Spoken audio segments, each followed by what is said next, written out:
Friends, welcome to Know the Cause. Do you know what sulforaphane is?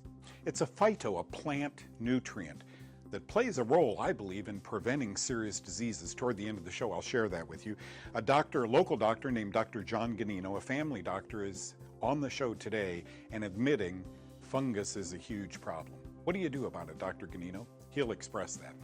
Cancer and nutrition. An oncologist says, I'm very comfortable talking about chemo and radiation and surgery, but then the patients ask me about diet and nutrition and I become lost. In the middle of today's show, are we over-diagnosing and over-medicating? All that and more on this Know the Cause. For the past 45 years, I have dedicated my life and my whole career to finding the root cause of disease. And I now know with certainty that we must play a role in our own health care. I'm a self-care advocate. You know what? Every time you change your diet for the better, exercise, or swallow a nutritional supplement, so are you. Now welcome to Know the Cause.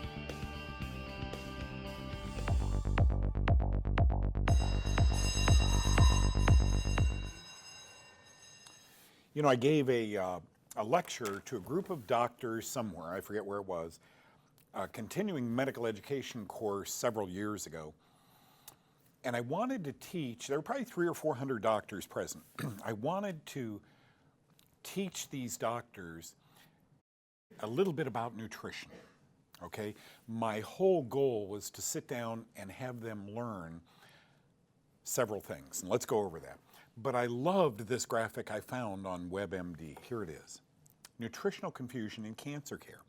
With 20 to 90%, I would have thought that number would be 80 to 90% of cancer patients using supplements, oncologist Dr. Richard Frank is confident with the cancer questions.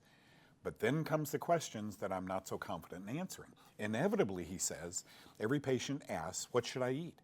How can I fight cancer by eating the right foods? They want to know which foods will actually help them fight the cancer better and live longer. Will vitamins help? That's verbatim from WebMD. I think that's so classic and so good of them to post that. I think that's so good of Dr. Frank to ask that question. Folks, when you educate a person in removing a tumor, you rarely educate them as to what caused that tumor. You make your income from removing tumors or treating tumors over a long period of time. Who's going to decide what cancer is? We get some clues as we go along here, okay? Most people are saying, you know, Doug, go green. A green plant-based diet is a great start. They've changed through the years, as you guys know, the food pyramid changed and so forth. Why might plants help cancer patients? That's the question I always had. And then during this same lecture, I kind of backed through it. I began to study. I went to websites that I wouldn't normally visit overseas. Sometimes we in America are biased, and we don't like any paper published overseas. You see, we want it published in America because those are unbiased. Oh, don't get me started. Those are unbiased journals that no one would deceive anyone by saying that they have financial ties to a drug company when they publish. We're running into problems, folks. There's sometimes some unscrupulous people publish in very respected journals. Okay, that's going on. Everything's changing in medicine. So I began to study some of these journals. Look what a couple of them said. This is the International Journal of Current Science Research, a good journal. And it was 4 or 5 years ago. All plants possess phenolic compounds, but the amount may vary. Now stay with me. Then here's a Canadian Journal of Plant Pathology, 6 years ago. It has been demonstrated that phenolic compounds have antifungal properties. You've heard of polyphenolic or polyphenol foods, right? I mean, folks, isn't that fascinating? When a seed is planted in the ground, it better start resisting. Before it grows up through the topsoil, it better have built into that little seed the ability to fight the bacteria in the dirt, fight the fungus in the dirt. So anything that grows through the germination process and up to the sun where, you know, it begins really growing, has powerful antimicrobial properties. Now, if I'm eating antimicrobial spinach and kale and grapefruit and, you know, things that grow on trees, and am I then benefiting from that antifungal component or antibacterial? You bet. You'd have to eat a huge number of grapefruits to actually get real antifungal properties, but a little bit of fresh squeeze, not canned or jarred or canned, fresh squeeze, grapefruit juice, organic grapefruit juice, amazing. Or juicing with kale and organic carrots, and you're getting antimicrobial properties when you're doing that, okay? Are you starting to think the way I'm thinking? Even American Cancer is saying, go green, a plant-based diet. But nobody's asking the right questions. What's in the plant that is benefiting not getting cancer or treating it if we have cancer? Here are polyphenol foods, a statement that they are good for you. They are powerful antioxidants that can help prevent free radical damage in our cells and our DNA. And I say, wait a minute. Fungus damages our cells and mutates our DNA. Anytime I see antioxidant or preventing free radical damage, folks, I think fungus. Anything that's antioxidant is antifungal. Many of these are low-carb foods. Wait a minute. Low-carb foods starve fungus, don't they? They are known to fight disease. Then might those diseases be caused by fungi? Just the way Doug Kaufman's brain works. Maybe different from everyone else's. Have you noticed, anybody make a New Year's resolution several months ago? Was it to lose weight, to feel better, to prevent disease, to start an exercise program? You're thinking the right way, folks. Here are some low-carb polyphenolic foods. Pecan, hazelnut, flaxseed, red onion, spinach, black elderberries, blueberries. You see the berries here, blackberries, black currant, the sage spice, dried peppermint, dark chocolate, which is cacao bean, olives, and the list goes on and on and on. You're beginning to see the Kaufman diet unfold. How do I hope to prevent the onset of heart disease, cancer, arthritis, etc.? By eating antifungal foods. Welcome to the Kaufman diet. Now you better understand why this program is working so well for so many, okay? God bless you. Now you know that.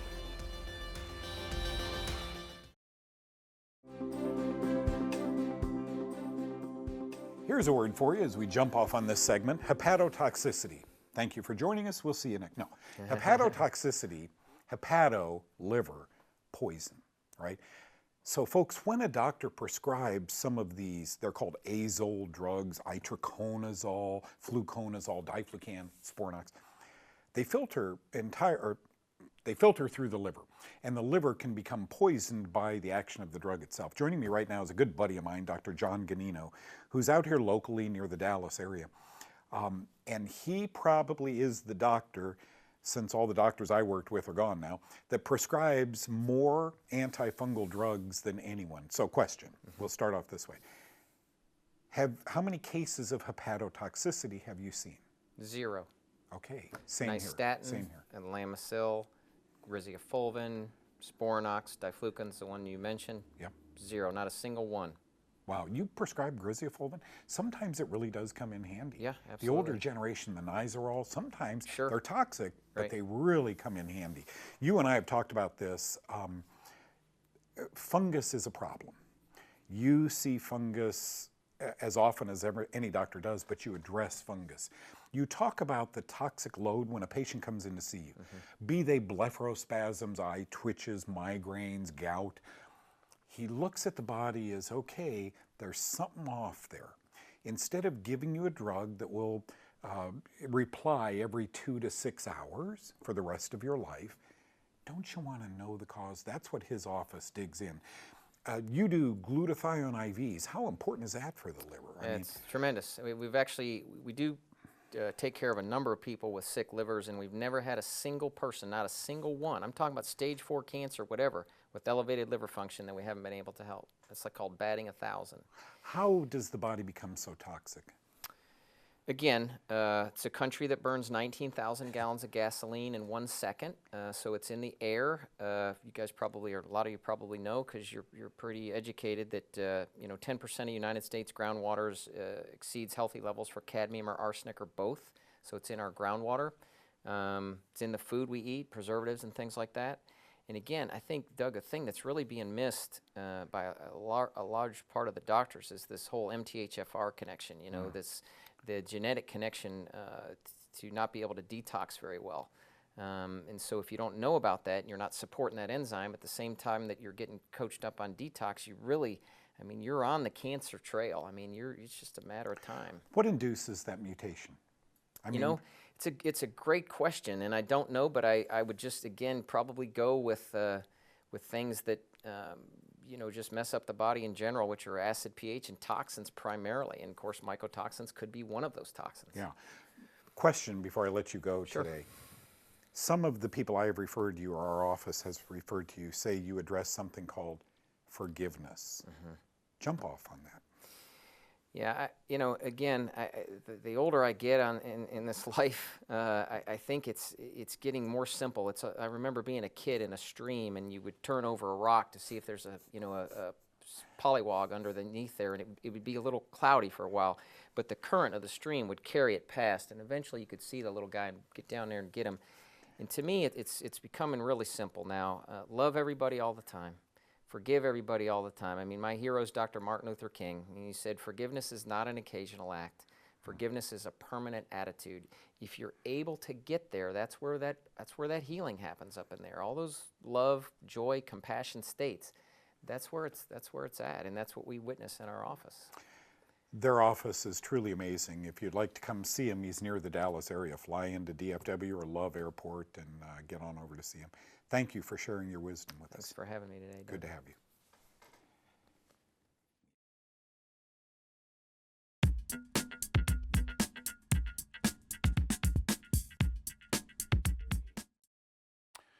Folks, I think we've got a problem in America that we need to address here. I put this in a file a couple of years ago. I just pulled it out to talk about this issue.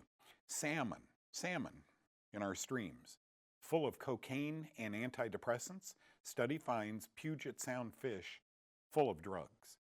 Other drugs, let's see, they say it may be time to sit down with your salmon and have a talk about drug abuse. Ha ha ha. Advil, Prozac, Lipitor, Benadryl, dozens of other drugs. They found Aleve, Flonase, Paxil, Tylenol, Tagamet, Valium, Zoloft, Darvon, Oxycontin, and I could go on, for 5 minutes.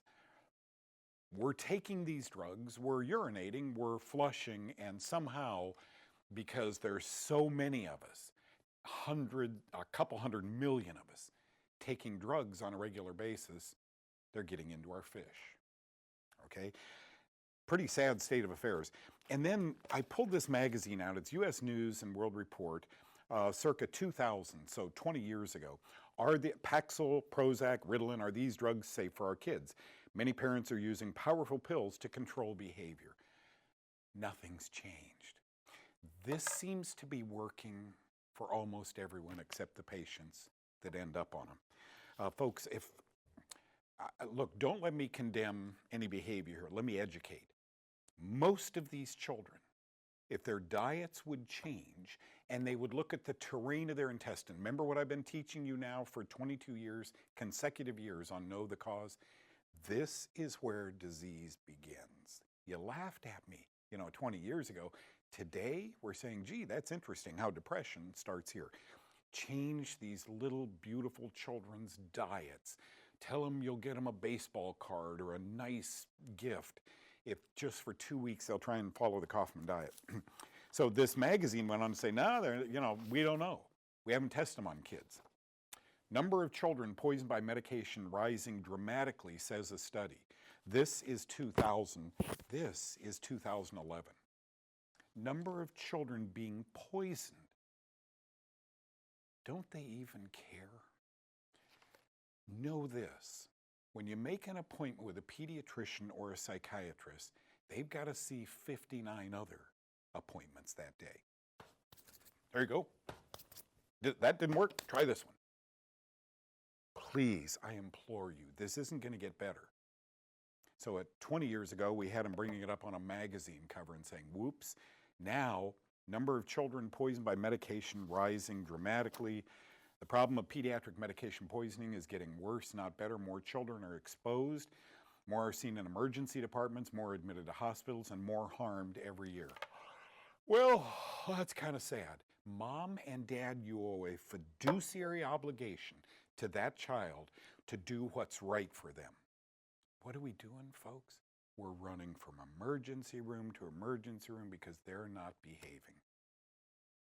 Oh, but that's not all. Then we got to antidepressants linked to increased mania risk. This comes out of a medical website called Medscape, and this was 2015. Antidepressants linked to increased mania. Can I define mania? Buying a gun, walking into a school. Mania. And yet, let's put all the kids in school, because these poor little dears are depressed, on antidepressants. Can I make the argument some kids need them? Yeah. Can I define some? No. I'm not a doctor. Everybody's getting them. Remember Ritalin yesteryear? Everybody's on antidepressants. These magazines go on to say antibiotic abuse. I have an article from 15 years ago talking about how we're abusing antibiotics today. I have an article on CNN that talked about the risk of breast cancer increases when we take antibiotics over and over. This is serious stuff. I don't have a doctor. I'm 70. I exercise hard. I eat differently than most old guys. I try and stay sharp by, keeping active. Folks, I watch my diet. If you just start there, if you just start with following the Kaufman diet, go off grains. Grains feed fungus. See how your children feel. See how you feel. Once you do this a month and you start to feel great, call the kids and grandkids. Boy, what I have learned. I'm sending you a book, The Fungus Link. It'll teach you all about it, okay? I'm glad I got that off my chest. Thank you for letting me vent.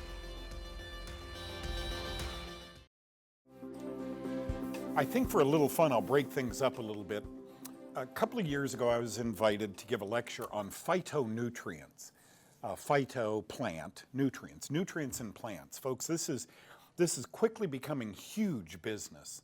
As we run out of antibiotics that work, as we run out of antifungals that work, even scientists are scattering, trying to find natural herbs and spices and plants that grow in Brazil and things that might work universally to help people who are infected, help people who are sick and try and get better. So the word phytonutrient first came across my desk, probably 40 years ago while I was in California. And it's a big word, but let me go over some things with you, okay? In 2016, I was invited to lecture on phytonutrients and their possible role in cancer. There was a large group of physicians, not all of whom were cancer specialists, but collectively these guys, these men and women, saw over 1,000 patients a day. This was my chance. And I was going to try and prove two things to them. Now, it's such a blessing to be a non-physician, to be asked to lecture at one of these, because you can impact the minds of those physicians. And to give a man a fish, to give a physician a fish, means he eats for one day. To teach those doctors in that audience to fish means more of his patients will benefit from what he is absorbing. Okay, so here was my goal. Number one, both they and I believe that plant nutrition can be a powerful tool. This was an alternative group of doctors in cancer prevention and or recovery, and I intended to show them why.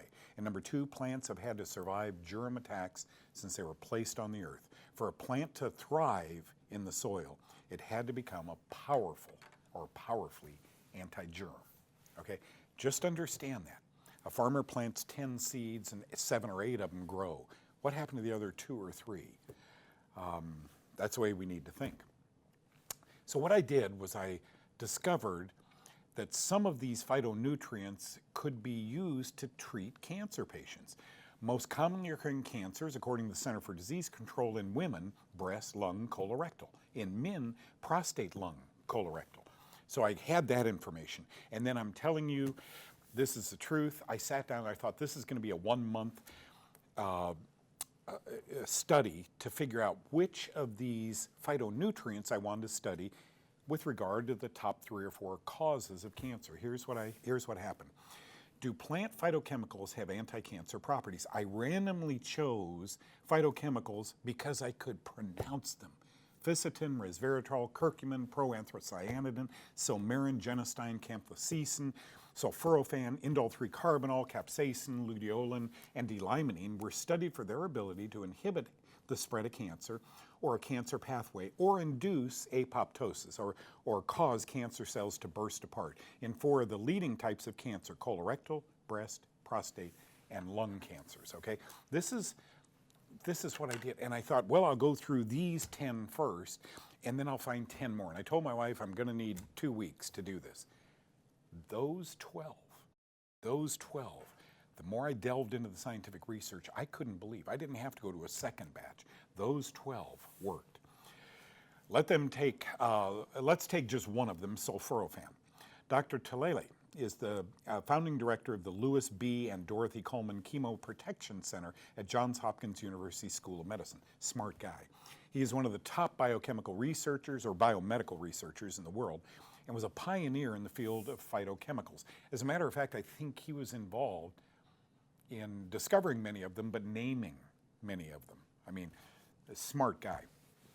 In 1997, the Johns Hopkins Press release, Dr. Talele discovered that 3-day-old broccoli sprouts consistently contain 20 to 50 times the amount of chemoprotective compound, sulforaphane, that was found in mature broccoli heads, which may offer a simple dietary means of chemically reducing your cancer risk.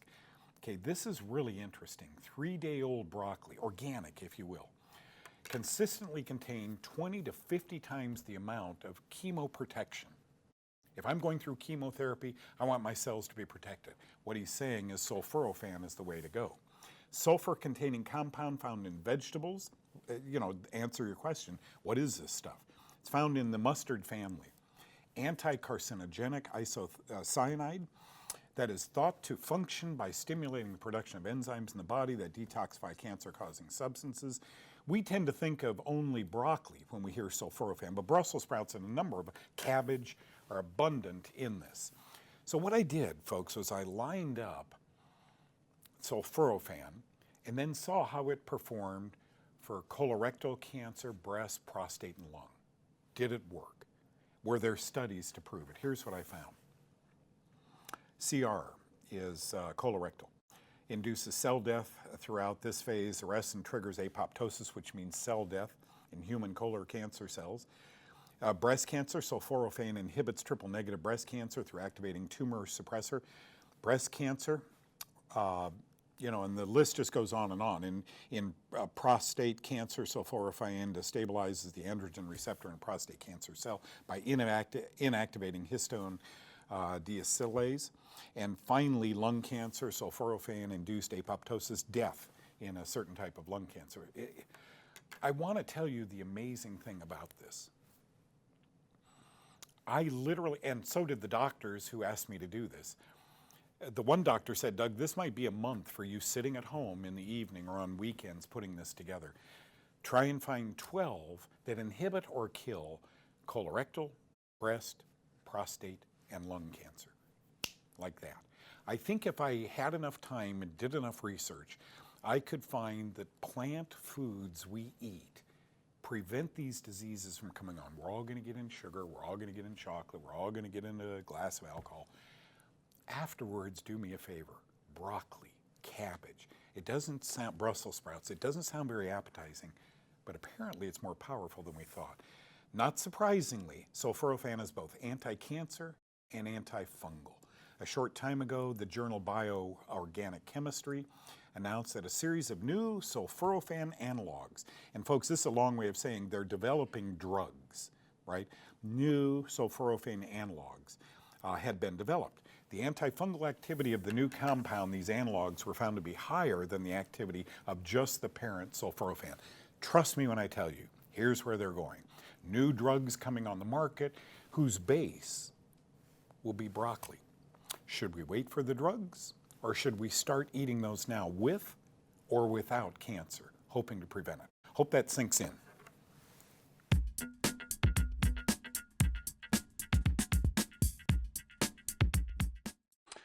Our Center for Disease Control here in America is every year has this protocol that says think fungus. If the drugs aren't working, think fungus. They're educating doctors. Thank you, Dr. John Gonino, for thinking fungus. And thank you, folks, for participating in every show. We really appreciate it. May God bless you. I'll see you next time.